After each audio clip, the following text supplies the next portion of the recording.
Chapter 13, Section 3 is on the age of chivalry.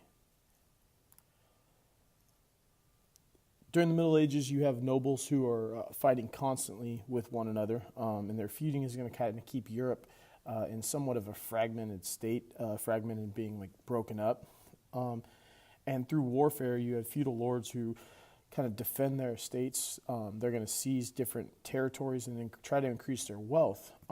And so lords and their armies are going to live in a very violent society that is going to prize combat by skills.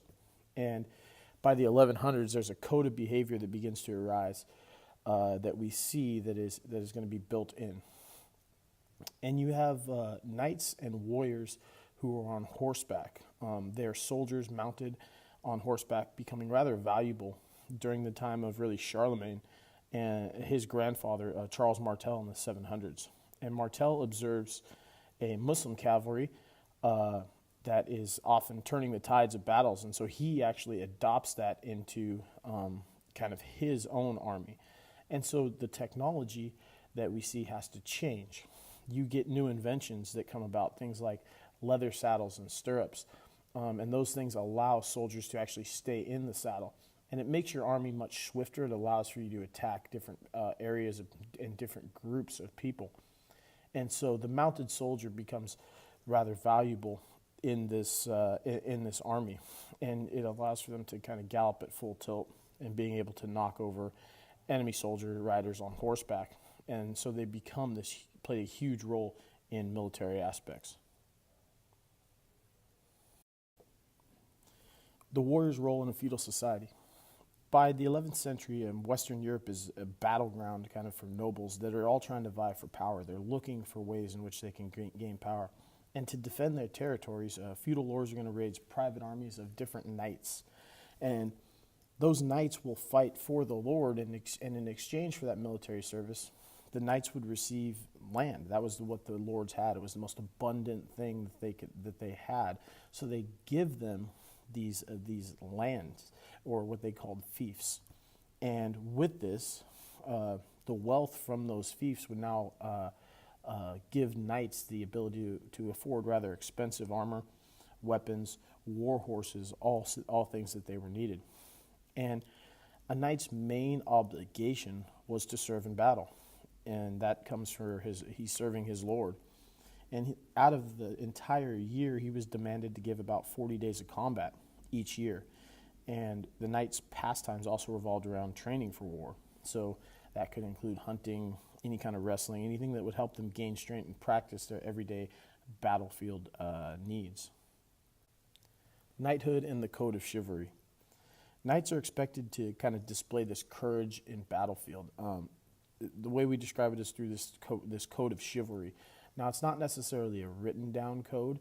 There's no exact thing of what the code of chivalry is, but it really stresses kind of courage, loyalty, and devotion. And in that, it goes beyond just what it was to the Lord that they had. So he's devoting himself to his feudal lord, his heavenly lord, and what the book says is his chosen lady. But essentially, what he means by the chosen lady is that you're courteous and polite to women.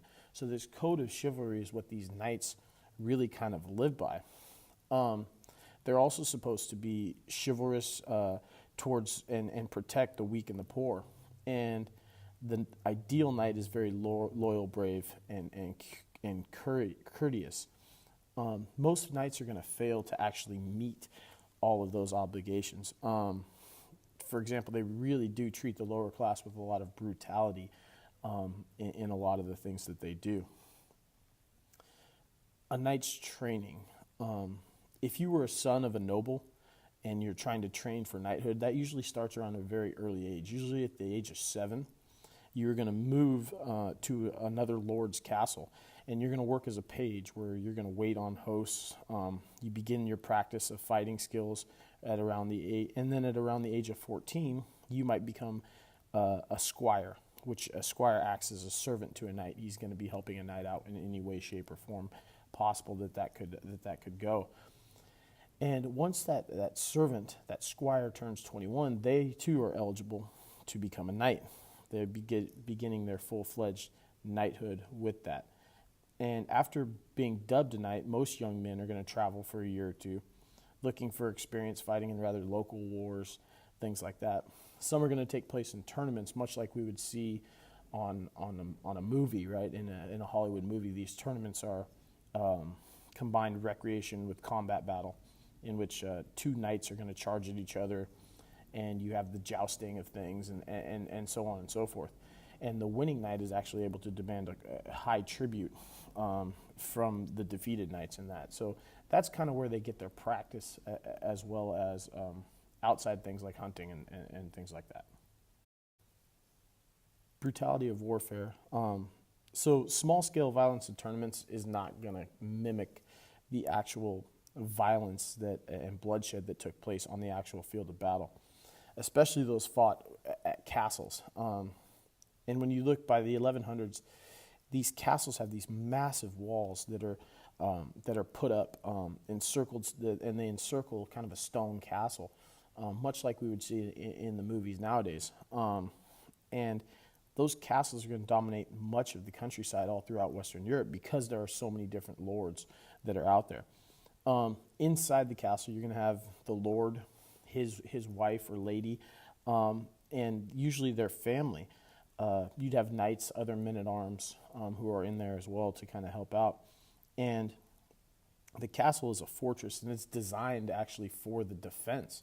And so when you see a siege that's taking place, or essentially what a siege is a military blockade. Doesn't allow anything in or out. So if you were an invading army, you're going to encircle that area and not allow anything in and out. And usually sieges could take place for a long time. The thing with sieges is that the defenders of the castle have a definite advantage too if you're trying to attack.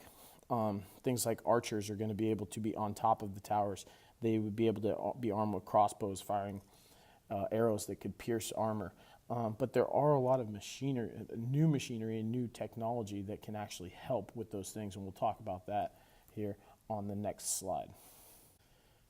On this next slide, guys, it talks about new weaponry for sieging, laying siege to a castle. And at the very top left there, you can see a siege tower platform that on the top is able to be lowered, and it's almost like a drawbridge in which you send your soldiers up, and they can actually climb over the tops of the walls. In the bottom left right there, kind of just below the siege towers, is what is called a manlay. It's going to be able to shield your soldiers from things like weaponry and armor that can happen.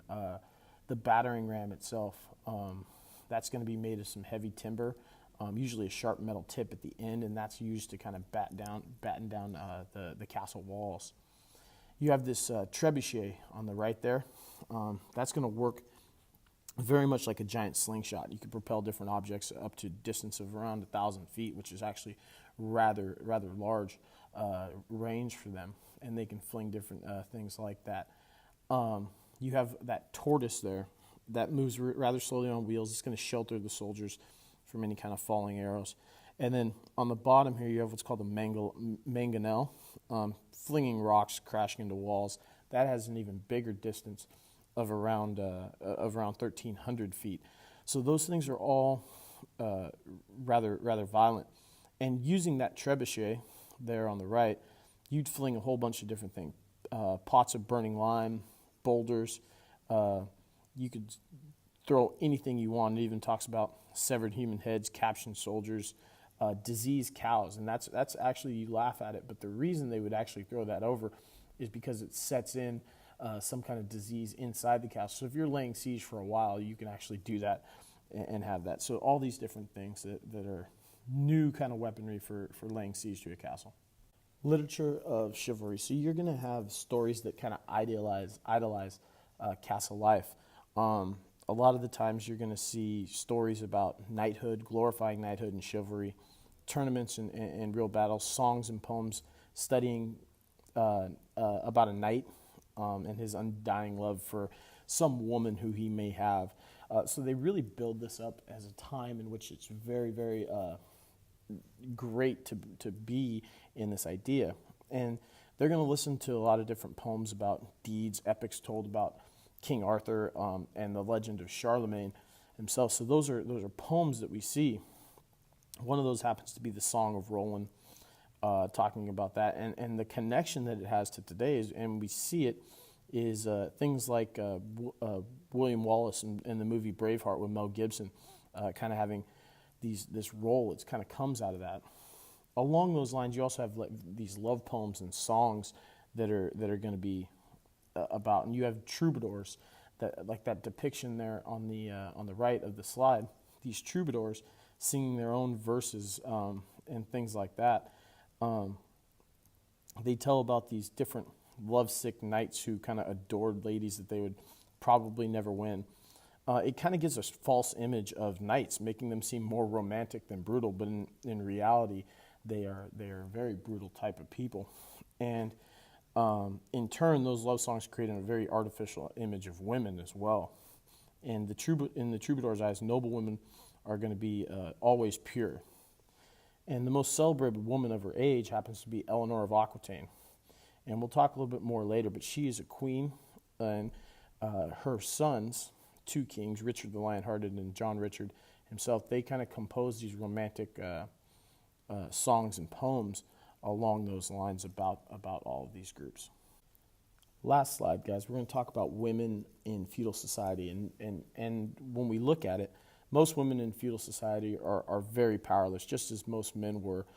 You have to remember that a lot of times men and women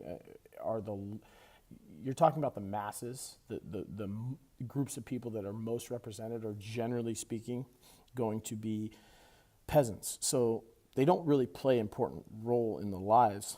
But women, noble women at this point, they have some law that can help them out. If you were a lord, a noble woman, you could inherit an estate from your husband if he so wanted to give that to you. Upon her lord's request, she could also send men into battle, and she could also send those knights into different places in war.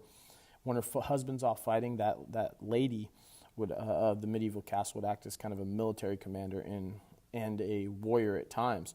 And they play a key role in kind of defending castles in which that goes. In reality, however, though, most noble women are limited. Whether young or old, females in noble families are usually going to be confined to activities at home or convent, and they really hold very little power, because if the Lord has a son, chances are he's going to give his land to his son as opposed to giving it to his wife or daughter. And peasant women, it's even worse when we look at it. The vast majority of women of the lower classes, their life is going to remain unchanged for centuries to come. We'll talk even more about this later on, and how women's roles doesn't really change throughout history. Peasant women are going to be performing endless amounts of labor. Generally speaking, they're going to be at home, often in the fields, bearing children, taking care of their families. If you were a young peasant girl, you're going to learn how to practice household skills from your mother, and that happens at usually a very early age. Unlike the daughters in rich households who are going to be able to be educated by tutors, females in peasant families are rather poor and powerless. But you have to look at their economic contribution to their actual family. The contribution they make is actually it's huge to the survival of their household. Next section, guys, we're going to look at the church and how that influences the status of kind of medieval women. So we'll take a look at that in section 4 when we get together next.